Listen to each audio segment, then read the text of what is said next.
ఎన్టీఆర్ అన్నని పొద్దున్నుండి ట్రోలింగ్ జరుగుతున్న audio leakage గురించి గుంటూరు తరపు నుండి త్రివిధర్ కృష్ణ ఆధ్వర్యంలో ఒక ప్రెస్ మీట్ పెట్టడం అనేది జరిగింది. ఎన్టీఆర్ ఫ్యాన్స్ తరపు నుండి అన్నయ్య మా త్రివిధర్ అన్నయ్య ద్వారా మాట్లాడుతున్నాను. ఇది ఇప్పుడు విషయం ఏంటంటే జూనియర్ ఎన్టీఆర్ అన్నయ్య మీద ఒక ఆడియో క్లిప్ అనేది రిలీజ్ అయింది. ఎమ్మెల్యే హోదాలో ఉండి జూనియర్ ఎన్టీఆర్ని విమర్శలు చేశారు. అది మా అభిమానులందరికీ చాలా బాధగా ఉంది. ఎన్టీఆర్ అన్నయ్యని ఎప్పుడు ఎవరు ఏమనే వాళ్ళు లేరు, రాజకీయంలో చాలామంది ఉన్నారు కానీ ఎప్పుడు కూడా బహిరంగంగా ఎవరు విమర్శించలేదు, ఎవరితో మాట్లాడలేదు. ఇప్పుడు కూడా ఎవరు ఏమన్నది లేదు. కానీ మీరు ఇలా మాట్లాడటం మాకు చాలా బాధగా ఉంది. ఎన్టీఆర్ అన్న జోలికి వస్తే మీ తాట తీసి ఎండేస్తామని చెప్తున్నాం. ఇదే కాకుండా మీరు క్షమాపణలు చెప్పడానికి 24 అవర్స్ టైం ఇచ్చాం. ఆ 24 అవర్స్లో మీరు క్షమాపణలు చెప్పకపోతే మీ ఇల్లుని ముట్టడించడం జరుగుతుంది. ఒక మన స్టేటే కాదు, తెలంగాణ స్టేట్ నుండి కూడా ఎన్టీఆర్ ప్రెసిడెంట్లు ఎక్కడైతే ఉన్నారో ఫ్యాన్స్ అందరూ మీ ఇంటిని ముట్టడించడం జరుగుతుంది. బహిరంగ ప్రెస్ మీట్ పెట్టి మీరు క్షమాపణలు చెప్పవలసిందిగా కోరుతున్నాం.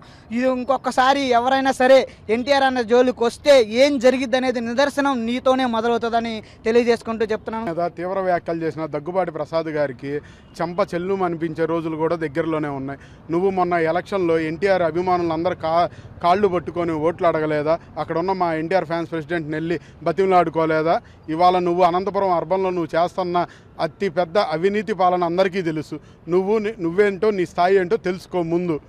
నువ్వు ఎన్టీఆర్ గురించి మాట్లాడే స్థాయి నీది కాదు. నీ స్థాయి గల్లీ కంటే దారుణం.